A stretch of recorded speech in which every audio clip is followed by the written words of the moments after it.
Let me ask you a question. Have you ever been wronged by a pastor or a particular church?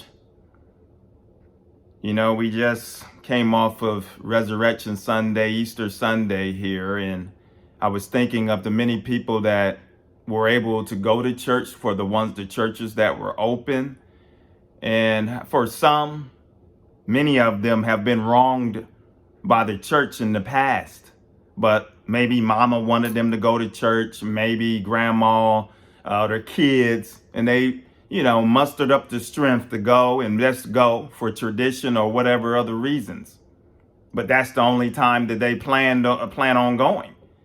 And then there's other people that you've been in the church, you were in the church for a while, but because you were wronged, you haven't been back. And the reason why I want to share this real quick is I've heard something very disturbing right before Easter. And I want to share this with you. So just listen, because I just want to make a point of how it is so important for us as Christians to just do better.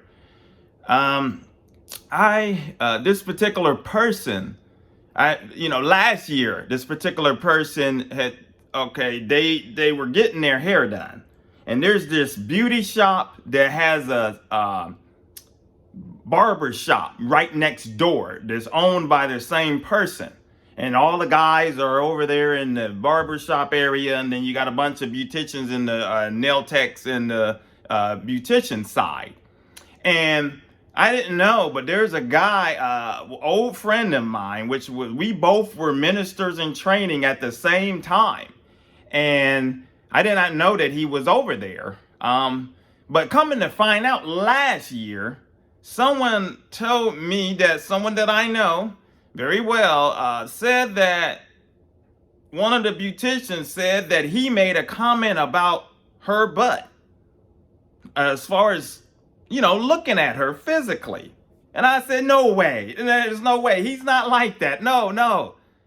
But then to top it off, I heard more disturbing news this past Thursday, and it confirmed it and made it even more worse. The particular girl, the particular beautician was doing this particular person's hair, and they got into a discussion about that, and she was telling her about how this particular minister, or he's a pastor now. That's the thing. He cuts hair and he has a pastor of about 150 to 200 member church. So he's a pastor now.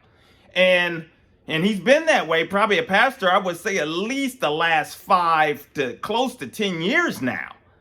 And she said that they all went to his church prior to things for a while, and they enjoyed themselves and stuff. But then she started talking about, this beautician started talking about how bad all of the barbers were over there. Said most of them are married and they're always trying to hit on the different beauticians and different people. And she said that the pastor, my old pastor friend, he's one of the worst ones there. That he's commented about her butt and her body and all of this lustful things and stuff. And I know his wife, and his wife, I don't know if she's aware of what's going on with him, but she would wring his neck. But the point is that, it has made me think. We've talked about the damage that's being done with testimonies and where we're not having our light shine the proper way. But when you're a pastor or in a leadership position and speaking, thus saith the Lord, with authority, you're held to a higher standard. And it just made me just continue, and it just confirmed to me of just how much more that the church will continue to be in trouble, because you have these people, many, as I mentioned in the beginning of this message, that came out for Easter and they haven't been to church in years, or they go once a year because they don't want nothing to do with the church and things. And then you have other people, they haven't been back to church in many years. And then you have some people that are thinking of leaving the church right now. And it's because of my old pastor friend. People like that is just one example, because he asked them, He asked them, they went to church the one time, but he asked them after he exposed himself in such a way that, when you guys coming back and this and that. And what the beautician said, nobody wants to go back. Nobody wants to go back. You see the damage that he's done? I don't know how he can set up in a pulpit like that. And I know who our pastor was and who he actually went on to set under, as far as he knows better. But for whatever reason, he's been drifted off. And all I can do is pray for him. But, before he has a major downfall, because the Lord is not going to allow him to stand up there in a pulpit and be a shepherd over people and continue to be like that. The Lord will pull the veils off. But, it's just sad. It's really scary, because this is the thing. And my message is to you. And the point I want to make, if you're out there, if you don't stay in no church where the pastor, he's not doing right, get out of there. Don't stay there. And if you've been wronged by a pastor or a church, don't give up, because the Lord will lead you to the right place in the right time. You just continue to pray and fellowship with him and read your word. Stay connected and with him, in contact with him. And he will lead you to the right place in due time.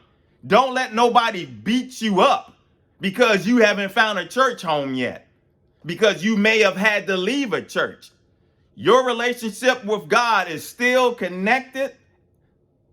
And you don't necessarily, I know we're not to forsake the assembly of ourselves with one another and in the buildings, but your relationship is secure with Christ if you still put your trust and hope and love, everything with him, and you still commune and keep your relationship with him.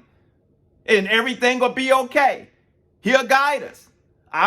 We all been wrong. And long as you're going to be, unfortunately, it's like that. The church is no better. And I always say this a million times. A lot of times, unfortunately, the world treats you better than the church. But don't let that stop your relationship with the Lord. Okay? So that's all I have for today. This channel's Evangelism for God. For those of you that are new, we talk about issues the church run away from and exposes Satan and his devices. And until the next video, my friends, take care. God bless.